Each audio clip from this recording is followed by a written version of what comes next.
This week on the Baseline Podcast, Josh and I continue our previews of college football and the NFL. We first discuss the ACC. Is there anyone that's going to be able to catch Clemson or Florida State? Could it be in North Carolina or could it be someone else? And then we focus on the AFC East in the NFL. We discuss Buffalo Bills, the New York Jets, Miami Dolphins, and finally the New England Patriots. And could there be some bold statements happening? All that and so much more coming up on the Baseline Podcast. Hey everyone, welcome back to another episode of the Baseline Podcast. I'm Ben, that's Josh, and it's totally a different day. It's a different day. I got a different shirt on, see? Yeah, I didn't really do...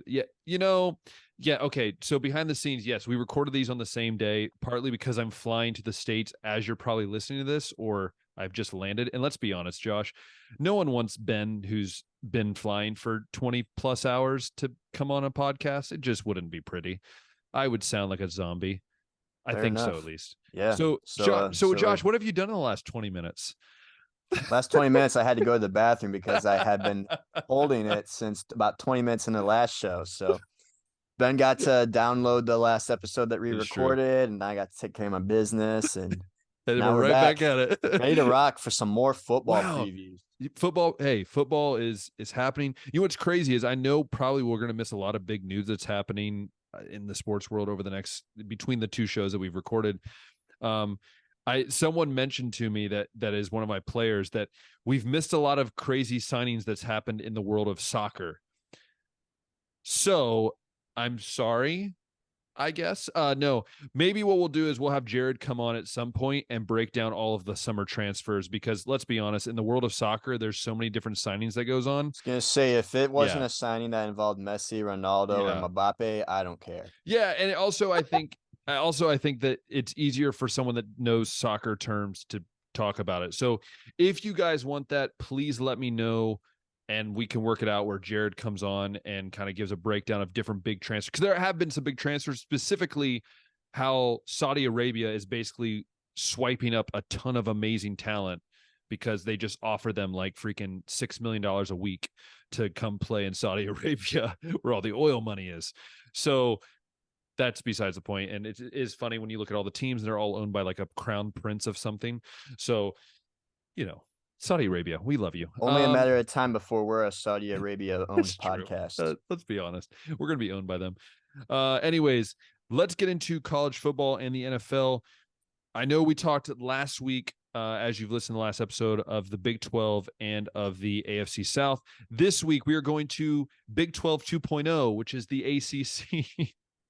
Or maybe you could have called it the opposite way. I don't know. ACC, and then we're going to be talking about the AFC East. I think we both can agree that the ACC might be just as boring to talk about as the Big 12. Maybe. I think the Big 12 is going to have a lot more teams that could maybe win 8 games, whereas with the ACC, I think you're going to have a lot more like 6-win teams. 6 wins, yeah. So how do you want to start this talk with the ACC? I know we do it a little bit different every time. Do you want to break down who we think will be, kind of like you did last time? Do you want to give us your ACC? Can you first explain how the ACC is going to be run this year, and then maybe give your championship game prediction? Yeah, so unlike the Big 12, there's no new teams. However, like the Big 12, the ACC is scrapping divisions. So we're actually going to get the 2 best teams in the conference championship. We're not going to have any more who's going to win the Coastal and play Clemson in the ACC championship game. There was like 7 straight years of a different winner each time. So everybody is all in one group now, and we're going to see the 2 best teams go at the end of the season. That's pretty much everything that's new. There were a lot of quarterback changes too in this conference. There was a lot. I'm gonna run through all the shifting. So Sam Hartman left Wake Forest, is going to Notre Dame. Devin Leary left NC State and is going to Kentucky. Brennan Armstrong from Virginia is filling in at NC State for him now. Jeff Sims left from Georgia Tech to Nebraska. Jake Garcia, who is a backup quarterback at Miami, is headed off to Missouri. Louisville is welcoming in Brady Allen and Jack Plummer, who are 2 former Jeff Brom quarterbacks from his days at Purdue. And Keaton Slovis left Pitt and is on his way to BYU. So there's a lot of shifting. And DJ Uiagalelei, who we talked about during our Pac-12 preview, has left Clemson, is over at Oregon State now. Slovis transferring again? Wow, shocker. Slovis transferring again, yeah. It's like the guy's like a 1-year rental. A lot of quarterback movement in this conference. Yes. So that brings the case to say, before we break down some of the big teams, kind of like what we did in the Big 12 talk, who do you see in that championship game when it comes around in late November, early December? So I think this is pretty much just a 2-horse race, and I think most people would agree with me. This is going to be a Florida State Clemson, I think, ACC championship game, and maybe you have one or two teams that might be able to sneak their way in there if enough things like go their way during the season. But I think this is Florida State's time, and I'll give you a couple of reasons for that. And I'm sure, Ben, you probably agree with me on a lot of these things. Florida State's been the popular pick for a reason. They rank first in the conference in returning production, 87% to be exact, 80% of their returning offensive production, 94% of their returning defensive production. Jordan Travis, who's an early Heisman favorite right now, is back at quarterback, and he's got his leading receiver, Johnny Wilson, back with him at receiver.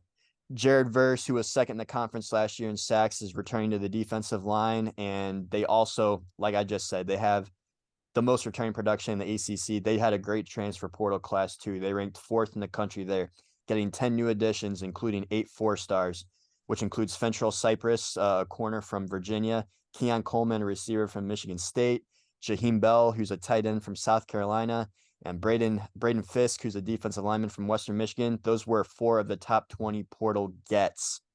And the schedule is pretty front-loaded, Ben, so we're going to get to see what Florida State's made of right away with LSU in their first game and Clemson in their fourth game.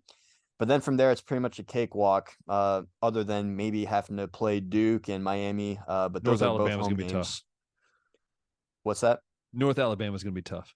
Of course. You never can count out North Alabama. But that's kind of a rundown of Florida State's season. If they can make it through those first few weeks of the season, I think it's going to be smooth sailing from there. But with everybody they got coming back and everybody that they added, I'd be surprised if anybody's able to take them down in the conference. You know, we always can count on Josh for literally taking words out of my mouth, because I was going to say a lot of the same things. I actually had all of the guys on my computer written down that they added, because I thought, because Cypress was one of those guys that Ohio State looked at. So there's a lot of these guys that it's kind of cool to see. It's also fun in the transfer portal because like you see like your personal team like go after them and then they go somewhere else. Then you kind of follow what's going on. It's literally free agency. But no, I was looking at their schedule too. I mean, I legit like I'm also high on Florida State. I think I said that maybe a couple weeks ago. I don't remember when I said that, but I thought Florida State had a chance last year. Obviously, they didn't in that way. I disagree with it being a 2-horse race. I think it's a 3-horse race. I think you have to throw North Carolina in there too. They have one of the best quarterbacks in the country in Drake May. And again, they might not have the talent as Clemson and Florida State have. They might not have the depth either, but you have Mac Brown and you have Drake May, and that combination, it can be lethal or it can be where they flop, which at times they did last year. I'll talk about them in a second, but I do want to talk about Florida State in the sense that, you know, I think the only game they lose until the end of the season is at Clemson. I think they beat LSU at home or a neutral site. Sorry. I think they beat LSU. And then I don't think there's another competition for them. Wake Forest is not going to be the same this year. Florida, we never know with Florida, as you know, it is at Florida, might be tough, but Florida just, I don't know if they have the firepower to keep up with Florida State this year. So I do think it's easy to see Florida State have one loss going in that championship game versus Clemson. Yeah, I'm not going to go North Carolina off the top because I just don't think North Carolina has that firepower quite as much. But Clemson, I mean, you look at Clemson, and I feel like we say this every year, Josh. We said this the last 2 years. Clemson just somehow finds their way to wiggle in. They like get 3 close games that should knock them out of freaking playoff chances, and yet somehow they squirm their way back close to making the playoff or in the playoff. You look at their schedule. At Duke, I mean, let's be honest. You look at their schedule, that Florida State game, I think they should win because it's at home. They really don't have a test until maybe at Miami and Notre Dame and North Carolina, maybe at South Carolina. But so I think they go undefeated. At worst, they lose one game. Maybe they lose. I could see them losing the game at either South Carolina or at like Miami or NC State, kind of an upset type thing. But you look at their roster, if you look at the roster, kind of like what we're seeing, obviously they don't have DJ back, but they do have Cade Klubnik. Does he fall into the realm of the abyss, which is the Clemson quarterbacks for some reason? Does he turn into DJU where he starts struggling and then we're in that same pattern again? That's the big question I have for Clemson. What does he turn into? Running the ball, obviously you have who I believe is one of the best, if not, it's the best running back, I think, in the ACC, and he might be one of the best in the country, and Will Shipley. Again, I'm high on these white guys that can freaking run the ball, man. And then you look at their wide receivers. They don't have flashy guys, right? Like they don't have a guy that's going to go out there like Marvin Harrison Jr. or Ibuka who's going to get 1,300 yards. Like they don't have that guy, but they have T. Higgins or Justin Ross, or Sammy Watkins, Martavis Bryant, Mike Williams, all these guys that they've had in the past. Yeah, they don't have that. They just have they have a real broad range of guys that can get the job done. So at the end of the day, I also look at their defense. Their defense is going to be interesting. This defense without Venables was very suspect. Obviously, they have Trotter coming back. They have is Jalen Phillips coming back? I can't remember. Yes, he's coming back. So they have some of these guys coming back. The issue is since Venables left, you could see the defense wasn't quite the same. And maybe I'm wrong, but I feel like the defense wasn't quite the same like it was in previous years. So that's what they got coming back.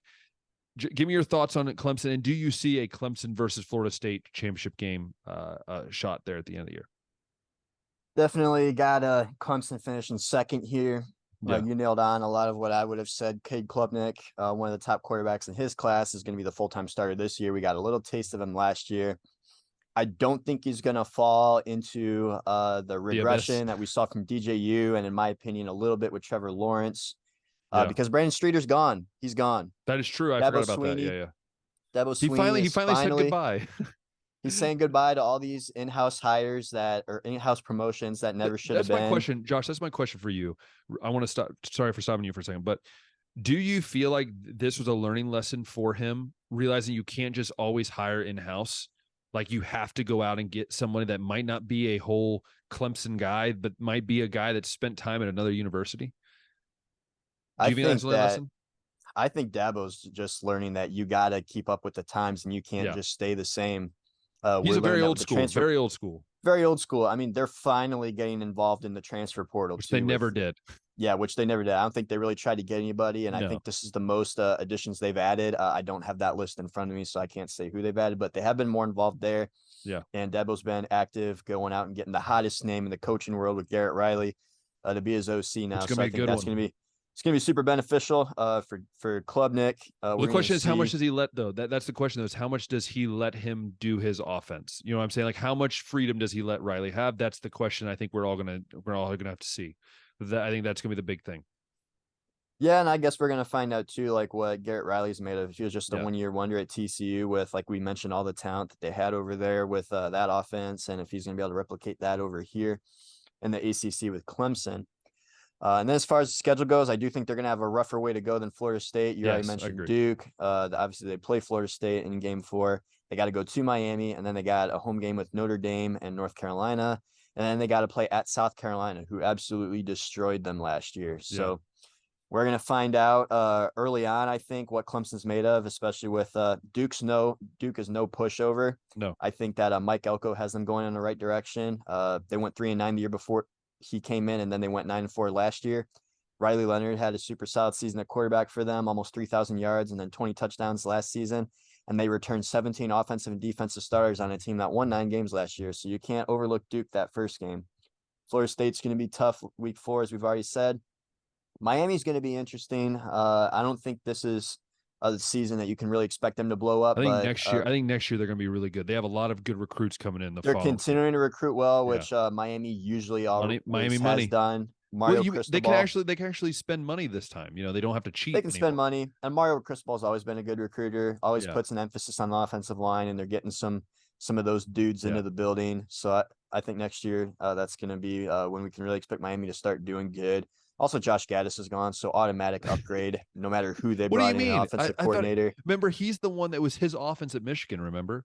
He was the guy. Baby. Yeah, no more Josh. So maybe Tyler Van Dyke even bounces back a little bit. And I remember how from the high we were regression. both so high on him last year. Just went Such a great downhill. freshman season, terrible sophomore season. Sophomore slump.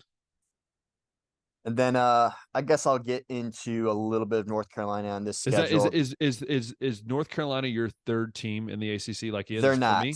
They're not. Okay. They're not. How about not... before we get into those teams, give me your top 5 teams like we did with the Big 12, and that way we can break down those other 3 teams that are outside of our top 2. Yeah. So I already talked about Duke. I think that they're gonna have a really solid case to be that third team. Louisville is another team that people are predicting could maybe win 9 or 10 games, but that's more so because of what's on their schedule. Yeah, their schedule's not so much not the talent hard. in the building. Kind of Oklahoma State. It's like an Oklahoma State thing. Kind of like that, yeah. You do got a first-year coach with Jeff Brom coming over from Purdue. Louisville is his alma mater, so I think he's going to be super excited to be there. Big upgrade from Scott Satterfield, who was before him. As I mentioned earlier, they got the 2 quarterbacks, Brady Allen and Jack Plummer, coming over from Cal and Purdue. 2 quarterbacks that have been in his system before, so they're going to be familiar with him. They also avoid Clemson and Florida State on the schedule, which is nice. Out of conference, they're going to have a little rougher way to go. Kentucky, Notre Dame, Indiana. But that's not going to have any bearing on where they place in the ACC. In conference, they got to play at Miami. They're home against Duke. Those should be their toughest games. So I think that Louisville could have a solid case. Duke could have a solid case. North Carolina might, but they're going to have to overcome a lot. Like, they do have Drake May back, but Phil Longo, their offensive coordinator, is gone. Josh Downs, their top receiver, is gone. The secondary lost Tony Grimes and Storm Duck to the transfer portal. So, and they did rank 29th in portal gets, but they only got 2 4-star kids, and they're both from G5 schools. So we're not sure how good those kids are going to be just yet, but North Carolina's going to have to replace a lot. And they do open up the season against South Carolina. Drake May was able to overcome a lot last year, but it's going to be a little bit more so this year. And they do have some tough games, like with that South Carolina game is going to be tough. So the other teams that I would point out, people thought NC State could be good last year. Devin Leary was never really who people thought he could be. Brennan Armstrong's coming in to replace him. And then maybe Miami kind of like can quietly win, or maybe not so quietly win 8 games. But so if you would have to rank, so you have obviously you have Florida State 1, you have Clemson 2. I'm going to go Florida State 1, right now. Clemson 2. Right now you would say this is my 3 team, this is my 4 team, this is my 5. Duke 3, Louisville 4, and then kind of like hyphenated 5, NC State, North Carolina, Miami. I could see them both finishing about the same. No, I totally get what you're saying. I think I'll tab North Carolina the default 5 because of Drake May, but I mean, I think for me, because of what I've seen out of Drake May, and I know obviously the offense coordinator's not there. I know there's a lot of changes with that team, but what I've seen out of Drake May, and I think what we've seen him do with less, right? Like we've seen him do with less before. So to me, I think I'm going to go North Carolina 3. I think Florida State 1. I think Florida State does win I didn't say that earlier. I think Florida State beats Clemson in the championship game. So I'm going to go Florida State 1, Clemson 2. I'm going to go North Carolina 3. I'm going to go with that's just tough. I think I'm going to go Louisville 4. I'm kind of with you on the sense of Brom being a guy that's from Louisville. We know what that does with coaches, man. When they go back to their alma mater, it's like free game for them. They can just do what they want. So I'm going to go 4 there with Louisville. And then 5, I'm going to go Miami. I think Cristobal is going to have a better year. I think they're going to do a little bit of some upgrade when it comes to the way they play and the way they kind of orient themselves. I always struggle with Duke. I never feel like I can put Duke in that top 5. I don't know why. I've always been that way. But my number 1 bold statement, we always, for some reason, we're giving bold statements. So my 1 bold statement for the ACC is that Drake May will be the lone representative of the ACC in New York for the Heisman finalist. I want to say Drake May will be a Heisman finalist, will be my first bold prediction. That shouldn't even be bold, honestly, unless it's only bold because Jordan Travis is not there. I mean, that's part of it. Is like that's what I'm saying. Like he's the only ACC. Like there's no other ACC guy even going to or even in the conversation. Yeah, I think Drake wasn't a Heisman finalist last year, was he? That's what I'm saying. Like for him and to it's going to be And he probably will have the numbers to be there, but the team record is going to play a huge factor into it, I think. So that's my bold. Do you have any bold predictions for the ACC? Bold predictions for the ACC. Not really off the top of my head that I can think of. I think it's pretty cut and dry right now. I'd have to think a little bit more, but we'll as we said on last week's, we'll get to it. Don't worry. Josh will have his bold predictions. There's nothing that I feel really good about like this conference. That is true. Honestly, outside of Florida State and Clemson, it just gets murky. It does get murky.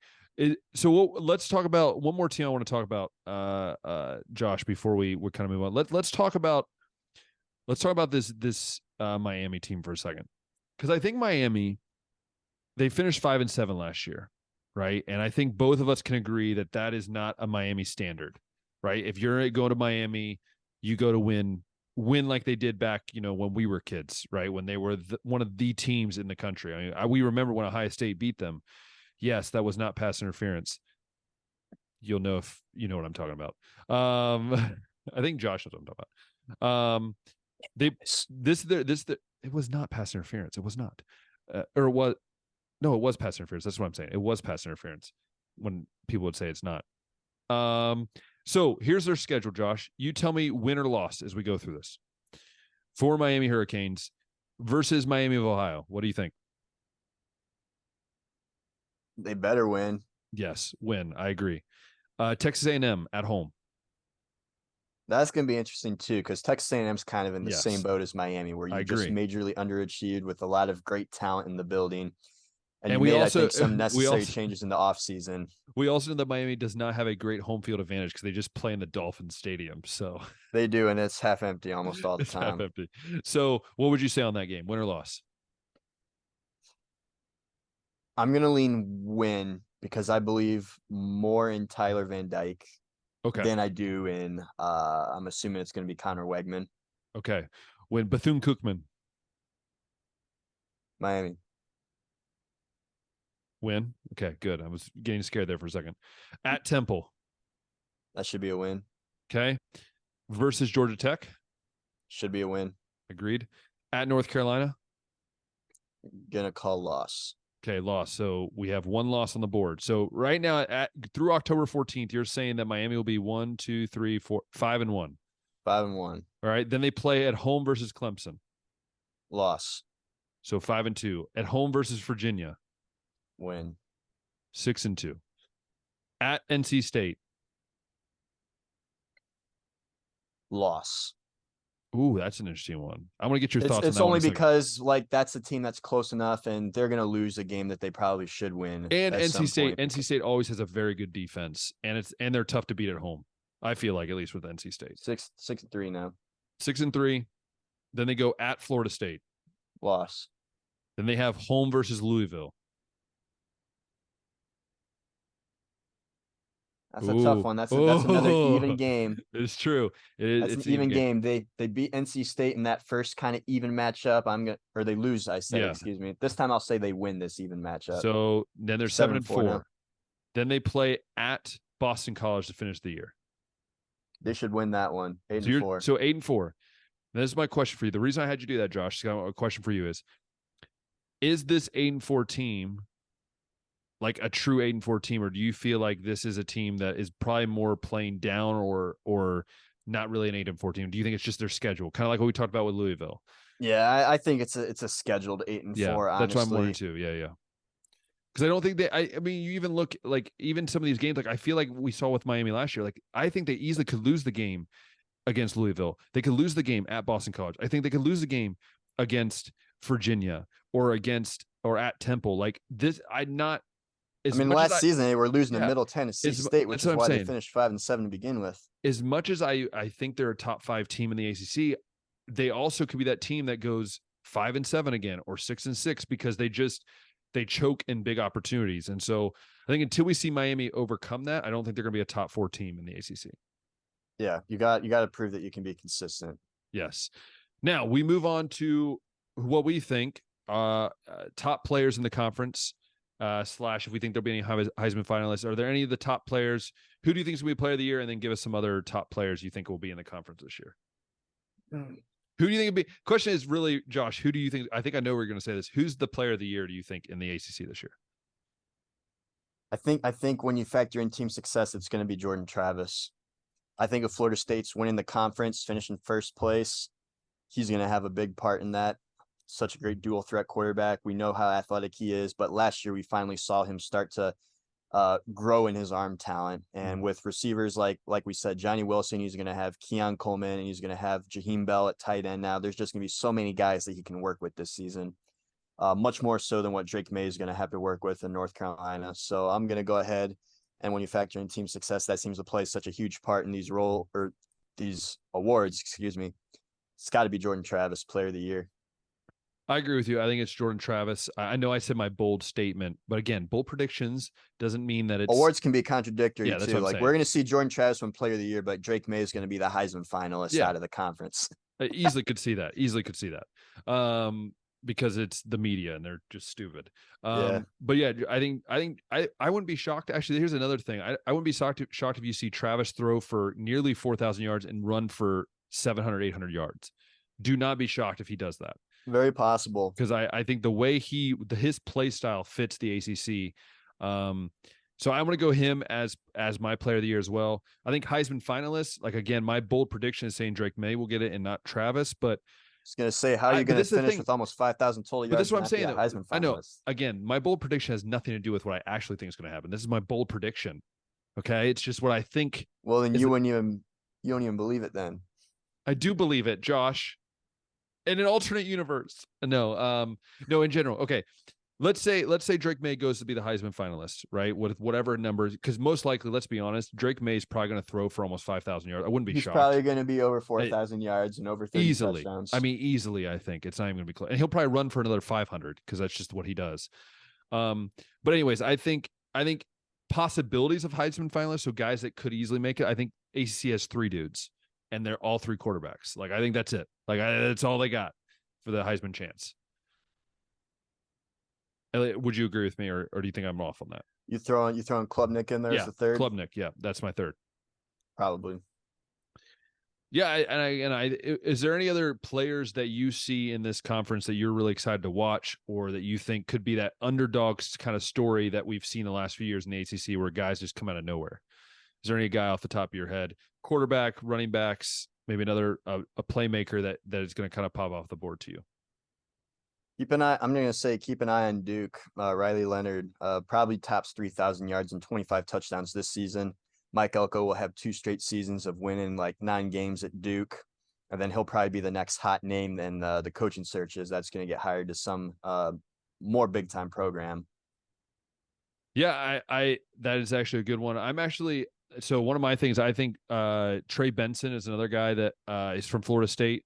You talk about Travis. I think Trey Benson could be a guy that could go over 1,000 yards. He finished, I think, with just under 1,000 last year, 990 with 9 touchdowns. That's another guy that I think could be a sneaky pick for a lot of people to have a great year to the point where you're seeing, his name shoot up draft stock and everything like that. I think another guy that you obviously, I think we both can agree on this. Maybe we're both wrong on this. I don't know, but I think we both can agree that I think you should expect to see Tyler Van Dyke have a better year than his 1,800 yards passing and struggling to do anything when it came to completing passes and things like that. I think we both can agree that we think he's going to have a better year than what he did last year.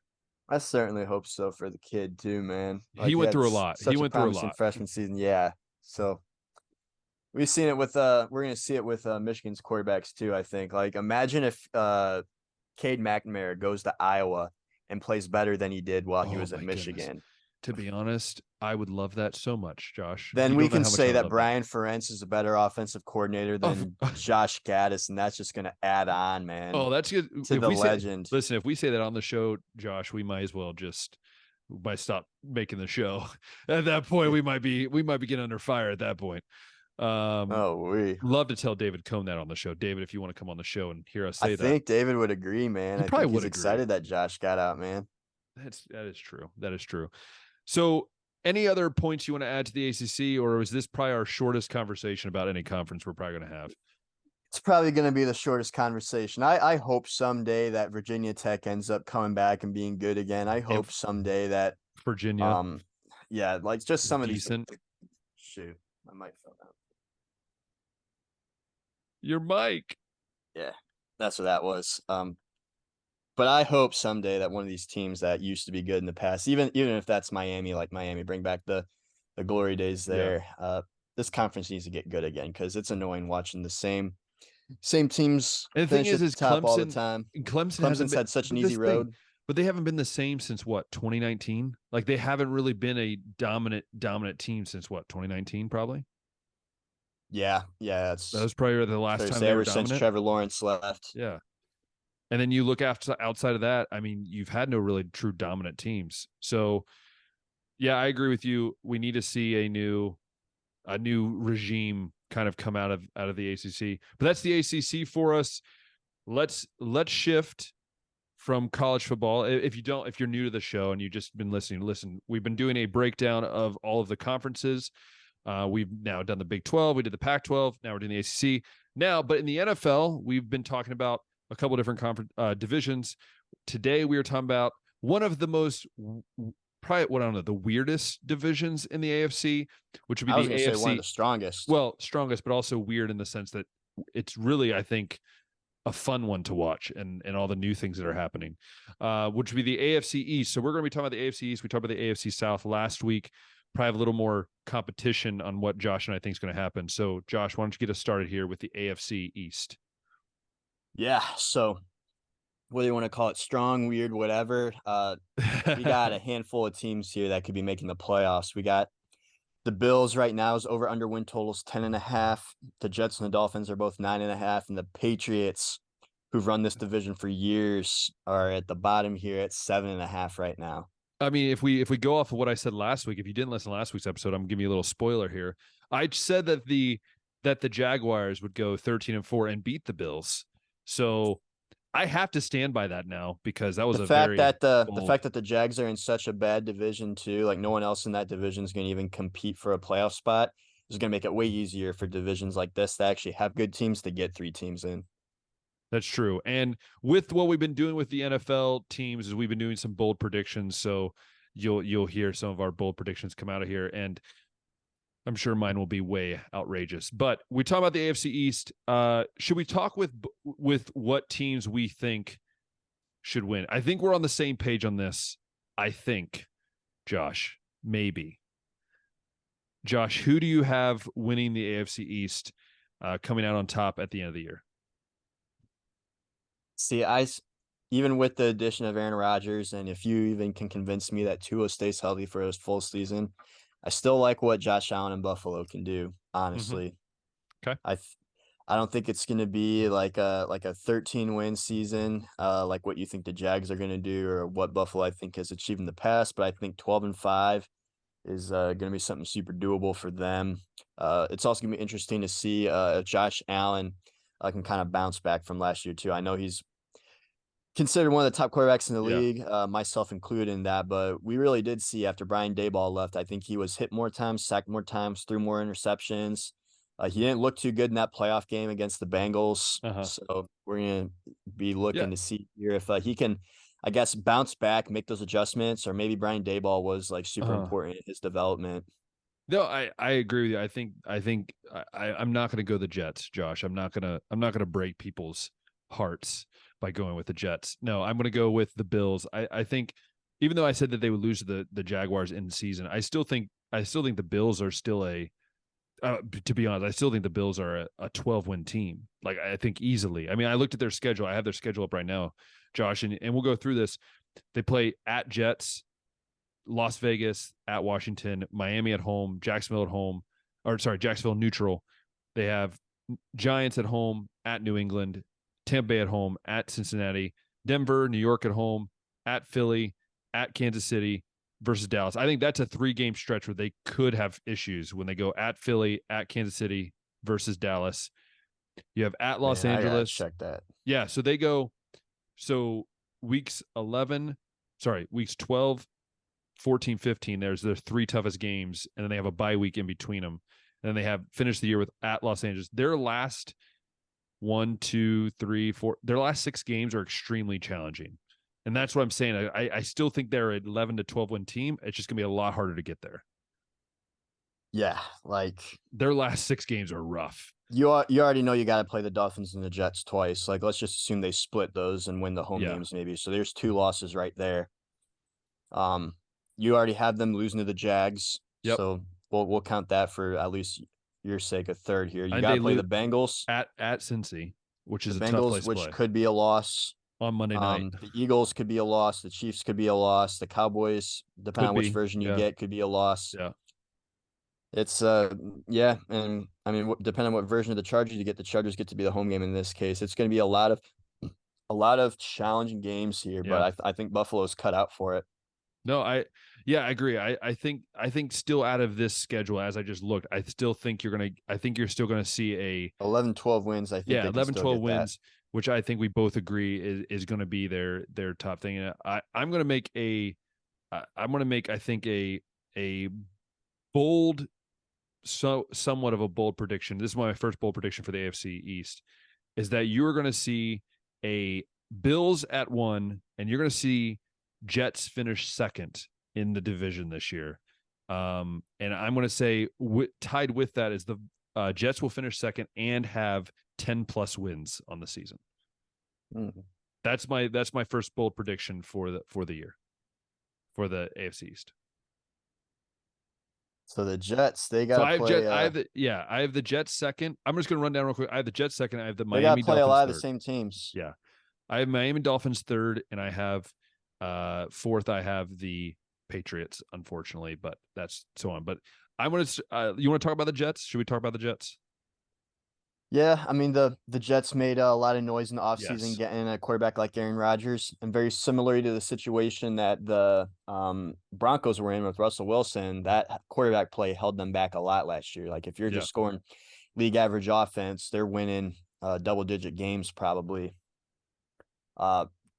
They got the Super Bowl ready defense, a lot of young guns like Quinnen Williams and Sauce Gardner over there that are doing their job, but Zach Wilson and company wasn't doing their job. And you got to figure Aaron Rodgers being able to throw to weapons like Garrett Wilson and Corey Davis, and then he brings over Randall Cobb and Alan Lazard. And can't count out Aaron Rodgers. Can't count him out. Yeah, and you've got running backs like Breece Hall and who's going to be back fully healthy, and Michael Carter. I think some people believe in Aaron Rodgers a little bit more than me, but I think that this is going to be one of the best offenses he's going to get to be a part of in a while, simply because Green Bay never seemed to do anything to help him out, and the Jets made some efforts here to get some guys into the building that he can work with. Now, they didn't draft a wide receiver in the first round. Classic Aaron Rodgers thing. I'm just kidding. That had nothing to do with Aaron Rodgers. But they drafted Will McDonald, who I think was taken a little bit too high, but they drafted him as an outside linebacker edge guy. They drafted Joe Tippmann, was one of the best centers out of the draft. They got 2 Pittsburgh guys, some tackle help, and then they got Israel Ikonda, who had a couple huge games for Pittsburgh last year as a running back. So again, more depth stuff. And I forgot too, they signed McCole Hardman too. Yeah, they did. That's another guy for the receivers. And so you look at this roster, right? Like, I'm looking at this roster right now. Obviously, you have Aaron Rodgers. What are they going to do with Zach Wilson? That's the question. What are they going to do with him? But you look at the wide receiver room is just loaded. You look at even the tight ends. You have, Tyler Conklin, who's a really solid, Jeremy Ruckert, CJ Uzuma, 3 dudes that I think you can split that pretty evenly. Offensive line, I still think needs a little help, but I think they're where they at least are close to where they need to be. Defensive wise is probably my big question mark with them.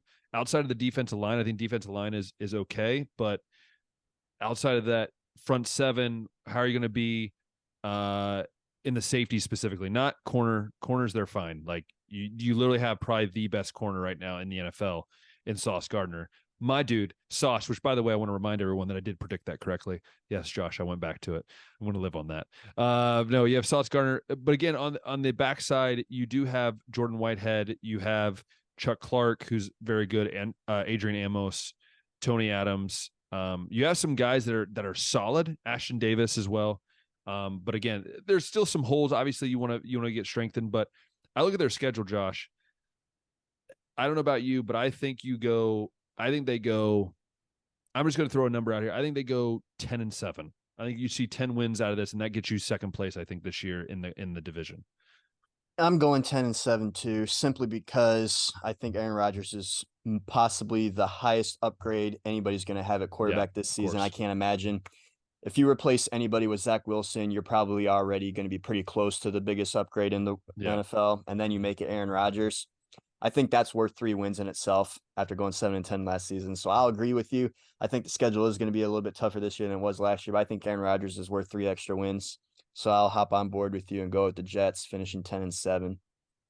So do we agree that the Dolphins will finish third then? Do we both agree on that they'll finish third?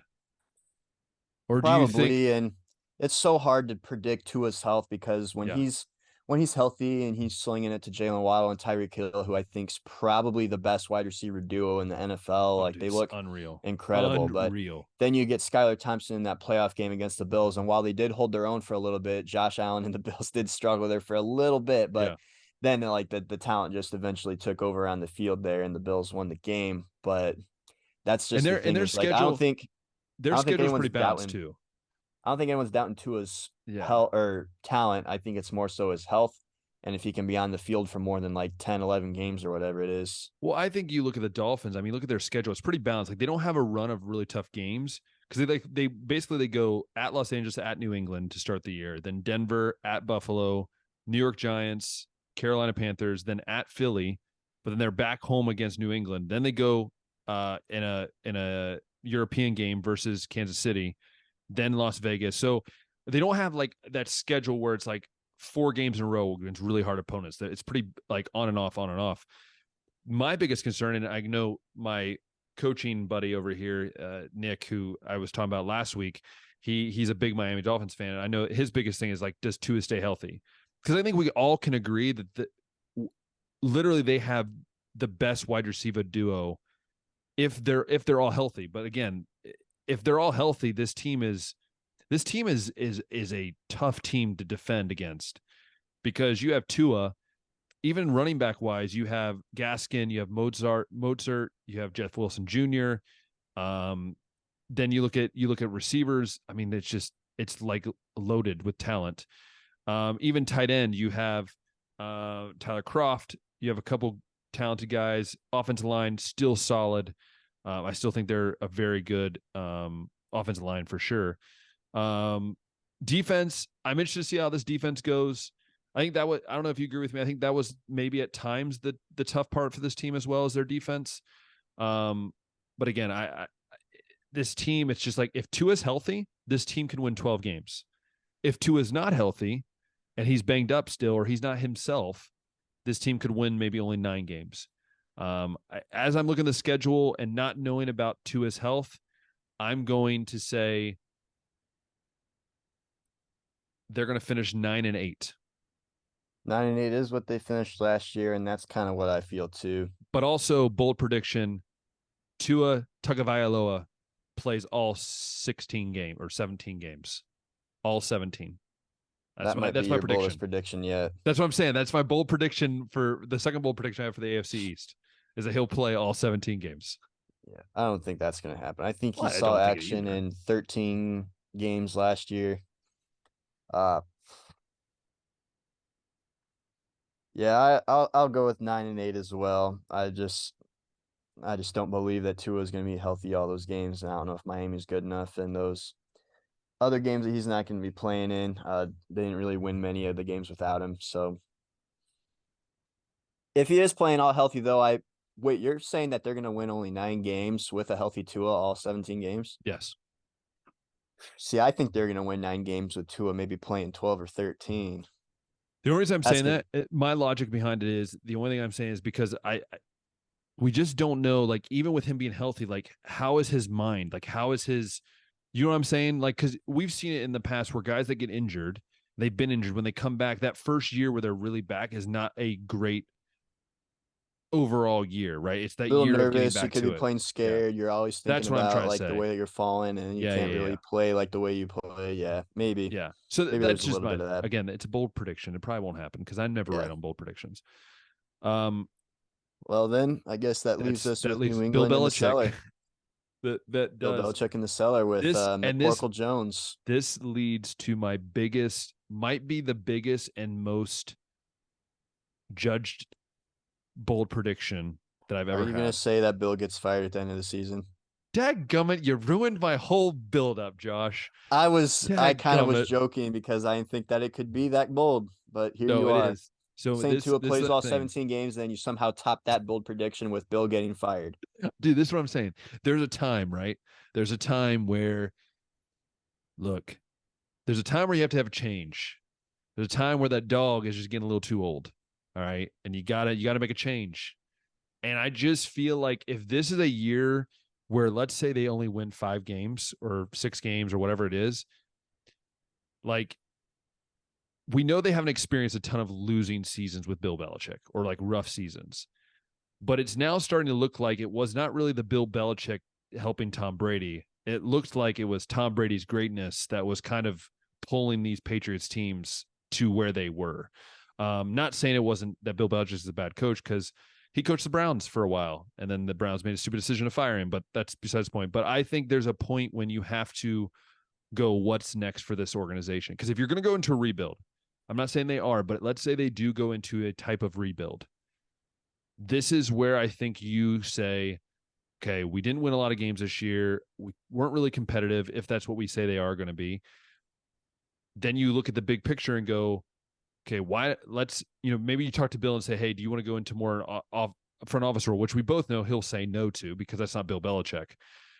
And then you have to come to the terms of, does Robert Kraft want to go to the route of like, hey, we need to make a decision of, hey, you've done a great service, Bill. Great job. You've done great. It's time to go in a new direction. So that's my third bold prediction. What was my first bold prediction? I forget what my first bold prediction was. Tua playing all 17. Was that I only had one. Oh, I had 2. Okay. First division. I don't think you had a bold prediction for. No, I had one for I had one for ACC. So this is my second bold prediction. And I'll give you a third one as I think of it. But that's my second big one. Josh, what do you think of that? And then you can talk about the Patriots. But I had to say that now because I knew it would get a nice reaction out of you. Yeah. So the Patriots, I think they've made a little bit more effort this offseason than usual to make their offense better. They got Mike Gesicki, who's the tight end from the Dolphins last year. They went out and got Juju Smith-Schuster after the Chiefs won the Super Bowl. I thought they might try to draft a receiver and continue that momentum, but they did not. But well, no, they did, but it took them till round 6. They got Kashan Boot or Butte or however. Kashan Butte. Yeah. Yeah. And I think Parker is still over there too. Yeah. So it's not the greatest. They drafted offenses. a kicker in the 4th round. Classic Bill Belichick. Yeah. We see a lot of these moves that Bill Belichick's made, like drafting the Division II player in the 2nd round, and they drafted some of those other ones, low Division I player in the 3rd round this year. Yeah, so it makes you wonder, like, is he actually a genius taking these, or did everyone just think he was a genius because Tom Brady just overcame all the stupid decisions he made? And then you see him like make Matt Patricia, who's always been a defensive guy, the offensive coordinator, and you're like, what's this guy doing? So yeah. If New England finishes last in the division, I do think that it's going to be a serious conversation that Robert Kraft and the front office is going to have.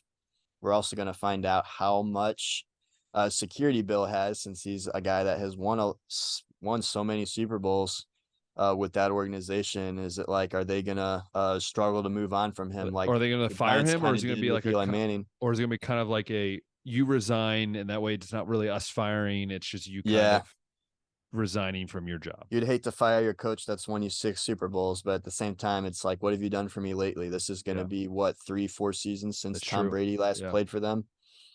So it's, I don't think that there's a lot to work with. I don't really believe in Mac Jones. A lot of people were on the hype train early when he was throwing like 4,000 yards that rookie season. They're like, see, he can do way better than Cam Newton. And now we're further along, and people figured him out, and they found out that he's not really good. That at Alabama, he just had 4 first-round wide receivers. He did eat up the Browns, which we won't talk about. He did, which sucks that Mac Jones threw like 500 yards in that game. That's one of the most annoying games to have watched as a Browns fan. Yeah, but it's true. Sounds like we're on the same page here. New England finishing in the basement. I'd be surprised if they get any wins in this division. I say they win 4 games. Something like 6 wins at best. I'm going to go 4. I'm going 4. I'm going to say these are the wins I have them winning. I have them beating. Where is it? Hold on. I have them beating Washington at home. So I have them literally. I'm not kidding you when I say this, and this might be a shocker to you. I have them losing 1, 2, 3, 4, 5, 6, 7, 8 games in a row before they win. That's probably my third. That's probably my third bold prediction. Is that the Patriots are going to start 0-8? Season 0-8. No, but here. Let me read this to you, Josh. Roll them off. Here we go. Philadelphia at home. Loss. Miami at home. With Tua healthy, because let's just assume he's healthy after the first 2 weeks. New England is the home team? Yes. It's a Monday night game. Monday night, yeah. I just said that I don't think they get a win in the division, so I'll go with you. That's a loss. At New York, Jets. That's a loss too, then. At Dallas. Probably a loss. Home versus New Orleans with a brand new type of offense in New Orleans. Yeah, I think New Orleans is going to score a lot of points this year, so loss. At Las Vegas. That's going to be close. That could be that. It's a winnable game. That's like the first game that'll give you that super winnable. Okay. But let's just say since it's at Las Vegas with a brand new look of Las Vegas, I'm just saying, I think it's a loss. I just think I don't see them beating them because they still have Jacobs. If Jimmy G's playing quarterback in the game, I'll say loss. Okay. Then you have Buffalo at home. Loss. Then you have at Miami. Wow. Loss. And then you have Washington. So you tell me in those first 8 games, there is a very strong possibility they go 0-8. There is a possibility 0-8. I think at least 1-7. Maybe. They might go 1-7, but I'm bold prediction. My third bold prediction is that the Patriots start the season 0-8. And I didn't think of many bold takes. But think about again, it's fine. I come prepared with these a lot of times in the back of my head, and I just start rattling them off. And then Josh, I don't ever tell Josh, so then Josh is like thrown in a loop. But this is why we have Instagram. And then when I actually started putting these together today, then Josh can add them. So you'll see Josh's probably, I'm sure. If they start 0-8, does that mean Mac Jones is benched at some point? That was kind of where I was going. But this is my other thing. Okay, this is after that. They might win 2 in a row because they have Washington and Indianapolis back to back, which could be 2 wins. But then listen to this. The end of the year might even be harder. They go bye week on week 11. So let's say they've won Washington and Indianapolis. They've went 2-8. Let's say at this point. Then they have at New York Giants versus at home versus LA Chargers, then at Pittsburgh, at home versus Kansas City, at Denver, at Buffalo versus New York. Like there's a strong possibility they win like 2 to 3 games. Yeah, I'm going to bump my 6 wins down to 5. I can't say 4 quite yet. I'm going to go 4. I'll say 5. I'm going to go 4. I'm going to say they're going to be 4-13. I look at that schedule, man. It looks rough. It looks like they've been just hit with a boulder. But yeah, I mean, even the roster, man, I look at the roster and I'm just like, that's the other thing too, is like this also only seems tough because of who they got on the team. Right, dude, now. They have, I mean, Bailey Zappi might end up starting like week 4 or even Trace McSorley. I don't know, or even Malik Cunningham. I don't know. One of the freaking 4 of them might start. Like they could have 4 starting quarterbacks by week 7. But even you look at this running back room. I mean, Stevenson was decent last year. He was pretty good. Stevenson, yeah, it's going to be a popular fantasy football pick. They have 2 rookie guys or 2 second-year guys coming in. You look at the wide receivers. They have Devontae Parker, Slater. He's not really a receiver. He's just a special team guy. They have Juju Smith-Schuster. They have Scotty Washington. Tight ends. They have Gesicki, as you said. They have Hunter Henry still, which is another addition that I always forget about. Their offensive line looks kind of solid. They still have Trent Brown, McDermott. They still have some of these guys. Defense, they're going to be, I think, kind of average. I don't think they're going to be amazing, but they're going to be average. They still have Judon. They have a lot of these guys that are studs, which Judon could be easily a trade game. I mean, I wouldn't be shocked if they traded some of these guys away mid through the season. They still have a man, Sean Wade. They drafted a kicker, which I don't know what that means. So can't cut him. They're paying him money.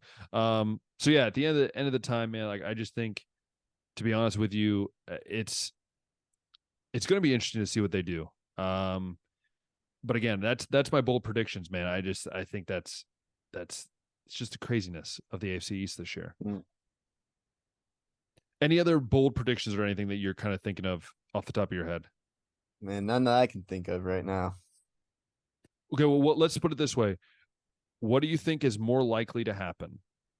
Let's just throw a question out there. What do you think is more likely to happen? Miami Dolphins winning 13 games or the New England Patriots winning 3 games? What's more likely? Man. Think about it. What's more likely? We both have 2 issues with Tua being healthy and the Patriots just having a terrible roster and a very hard schedule. So what do you think is more likely? More likely New England wins 3. I agree. I think that is very much more likely than I think even with a healthy Tua, I think that they're getting close, maybe the 11 to 12 win range. Yeah. But they're not Jacksonville. They're not Jacksonville. Everyone listen. They're not Jacksonville. They're not Jacksonville. That's the quote of the day. We're going to make a t-shirt. They're not Jacksonville. But no, that is the craziness of the NFL. Anything else you want to add about the AFC East before we wrap up today's show with a little top 5 that I have also prepared, unless Josh has prepared a top 5? I haven't prepared a top 5. I was thinking about one, but it's not... Were you thinking about it while you were in the restroom before we recorded this? Is this what? Yeah, let me hear what your top 5 proposal is, and then I'll tell you mine. Okay, top 5 proposal. Top 5 favorite college football players we've watched since we were a kid. I like that a little bit better than mine. I was thinking, like, since I was talking about Tyreek and Waddle being like the top combo in the NFL for receivers, maybe rank top 5 wide receiver duos. It's up to you. I chose the last one. You choose between those 2 which one you would like. All right, let's ask the live audience which one they'd rather have. Listening. Yep. Listening. I think they want to hear the top 5 college football players that we grew up watching. Great. The thousands of people that are listening. Yes, I agree with you. Do you want to start? Or do you want me to start the top 5? Let's see. Josh is gonna go do his memory. See, I gotta write them down so I can rank them and see them in front of me, like with before. Because I can tell you 5, but I won't tell you them in the order that I grew up watching them. Should I tell you number 5 for me? You can. All right, number 5 for me, and I think this is a pretty legit one, at least for me. Growing up as a Ohio State fan, number 5 would be AJ Hawk. Now, I was very young when he played, but AJ Hawk for me was just super fun to watch. Like the dude. Like if you think of a linebacker, like whenever someone says, who do you think of when you think of a linebacker? I think of AJ Hawk. Like to me, it's not even like, what about Bobby Carpenter or what about like all the famous linebackers, in football. But like for me growing up as a kid, I remember like watching AJ Hawk and then going out and playing with my cousins in the yard and like tackling someone and saying like AJ Hawk with the tackle, right? Like you build that like fandom off of watching guys like that. And so for me, it was AJ Hawk would be number 5. His favorite top college players to watch. That's the only defensive guy that makes my list. It's the only defensive guy. Yes. All right. Because I couldn't go any higher with a defensive guy because then I'd feel weird putting him any higher. Fair enough. Yeah. We were talking about prospects that I was super excited about a little while ago, and Chase Young, I think, made the cut. So even though I'm not an Ohio State fan, number 5 for me is going to be Chase Young. Oh, that's a good one. That 2019 season was just such a fun Ohio State team to watch. They were on Big Noon quite a bit, so I got to watch a decent amount of him. Seen him in person at that Big Ten championship game that season too, and walked by him and saw how huge he was. Eventually got to ask him a question at the NFL Combine interviews later in the 2020 Combine. So for me, it's going to be Chase Young. That's going to be number 5. For me, number 4 was also someone I think when we were probably younger, probably in our early teens, maybe a little bit younger than that, would be Pat White from West Virginia. Talk about a quarterback that was fun to watch. I don't know, Josh, do you remember watching Pat White? I don't know if he's going to be in your top list, but I remember watching him as a West Virginia guy. Like every morning when I would wake up before I go to school and Dad and I'd be watching ESPN, like first thing after I got up in the morning, it was always like his highlights. It'd be like him doing something freakishly weird. He was like the modern day college version of Michael Vick, but not as talented, but like just a super good athlete, could throw the ball. I think he never panned out in the NFL because they never knew what position to play him at. But again, I think in college wise, Pat White for me is number 4 for sure. Pat White, number 4 for me as well. Very early memories of really following college football Pat White and those West Virginia teams. Tavon Austin's in there. Noel Devine, Tavon Austin, Stedman Bailey, Geno Smith. Those teams are studs. Those are fun. Those are some fun West Virginia teams to watch, man. And I don't know if they'll ever reach that prominence again. But Pat McAfee is also a part of those teams. That's true. I forget about that. Yeah. It's fun listening to him talk about stories about those football days. He was a messed up guy back if everybody, I don't know if everybody remembers. I think I'm saying this right. In that 2007 season, I think West Virginia was number 2. Yeah, I think they were into the last game of the season, and they were upset. Yeah, I think was it Pittsburgh? I think it was. It might have been Pittsburgh. It was somebody that wasn't very good. Backyard Brawl, maybe it was, but it was somebody that wasn't very good at the time that they should have beat. And then number 2 teams were just losing all the time that season. That was upset.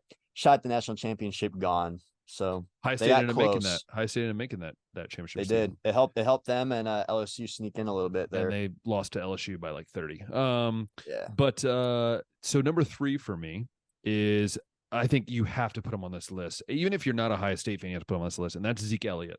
Zeke Elliott in college, if you watch Zeke Elliott, especially that national championship year, that man, I think it was like 4 straight games where he ran for 200 plus yards, or 3 straight. I cannot remember off the top of my head, but he had some ridiculous. And I remember watching Zeke Elliott and going like, I remember when Maurice Clarett played at Ohio State. I remember when I'm starting to think of some of the other guys that ran, Beanie Wells. But there was something about Zeke Elliott. Like, I still remember that game against Alabama when he just made Alabama's defense look like they were like 5-year-olds. I mean, he made a very good defense look really, really bad. So I'm going to say Zeke Elliott for sure at number 3. This is tough, dude. It gets tough when you get up here in the top 3. I can list the top 10, but it's like trying to rank these guys because I feel bad leaving guys out. I'm thinking of like Julio Jones and CeeDee Lamb and a couple of those other guys that I really like watching. I can't fit them in here. But number 3 for me is going to be Johnny Manziel. Took over college football by storm, freshman and sophomore seasons. Beat Alabama, I believe, that freshman season. Won a Heisman. Just very similarly to Pat White with his elusiveness and maybe not as fast, but he just got out of so many bad situations and was slinging downfield. I think Mike Evans at the time was the main receiver at Texas A&M. And the legend of Johnny continues. Ended up being drafted by the Browns, which I was super excited about. Didn't pan out, obviously, but loved watching Johnny in college while it lasted. Johnny Manziel did not make my top 5, and again, I feel terrible about leaving him off, but it's so hard. But I had to put a defensive guy in, so that's why he didn't make it. But number 2 for me is Tim freaking Tebow. Like, I feel like Tim Tebow, even though I wasn't a Florida Gator fan, and even though they freaking beat us in the national title game, Tim Tebow was so much fun, not only because both of us, Josh and I being Christians and seeing what his testimony on the field was, but seeing like the way that he played with passion. And that taught me so much of how to be an athlete and to fight for my team. But just the plays he would make, the jump passes, where he would grab the ball and then just run a linebacker over. And you're like, wait, this is a quarterback? Again, obviously he never panned out, in the NFL, but to me in college, watching Tim Tebow, what he did was just, it's awesome. And seeing what he's doing now makes it even better. But Tim Tebow for me at number 2. Number 2 for me is Vince Young. Oh, I think Vince Young is much more planted in college football history if he didn't play in the same era as Matt Leonard and Reggie Bush. True. He was playing right in that era where they went like 3 straight seasons undefeated. It was a great era of college football for sure. But Matt Leonard winning a Heisman, Reggie Bush winning a Heisman. I think that blocked Vince Young from ever really getting a shot. But we all know Vince Young got his revenge at the end of his last season, running in the game-winning touchdown and the national championship game ending USC's win streak. That call will live forever, that call by Musburger. What a call indeed, yeah. So Vince Young, number 2 for me in that list. You know what sucks is that Vince Young, Reggie Bush, they're just on the outside for me, mainly because I think it was harder to watch guys on the West Coast. It was just a little harder, I think, for me to be able to watch those kind of guys because they were later at night and stuff. But for me, number 1, and this is because of what he did to revolutionize the quarterback position at Ohio State, and I think you know where I'm going with this, and that would be Braxton Miller. Watching Braxton Miller in his prime, before he turned to a wide receiver, even when he returned to wide receiver, he was fun to watch. But when he was in his prime, the game against Wisconsin, when he was throwing freaking darts like 50 yards down the field, breaking a play up, moving around with his feet, To me, I remember watching him in like highlights of him in high school because he's not too much older than me. So it was like kind of the same timeline of me in high school. Watching Braxton Miller to me will always be a joy of remembering watching football with my dad. It was us getting so pumped about Braxton Miller. And to think what he could have done in an Urban Meyer offense is mind-blowing to me. Like if he would have had a full career of being in Urban Meyer's offense or even Ryan Day's offense, it would be something else. But I'm going to say Braxton Miller by far is my top college football player I've ever watched. It's not even close for me. Okay, thanks for rubbing it in, jerk.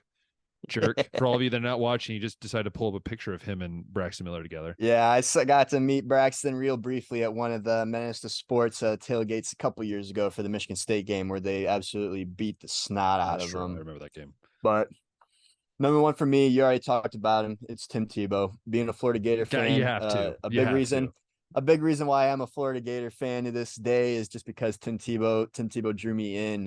Just starting with the 2007 season when he was the first sophomore to win a Heisman Trophy, and then eventually getting the national championship in 2008. After that lost to Ole Miss, he had the famous speech about how you'll never see anyone this is great. push a team harder than I will, or play as hard as I will. You see the just the passion on the field in the Florida State game that season, and the energy, and then the disappointment at the end of 2000 on his jersey. The red stain, yeah.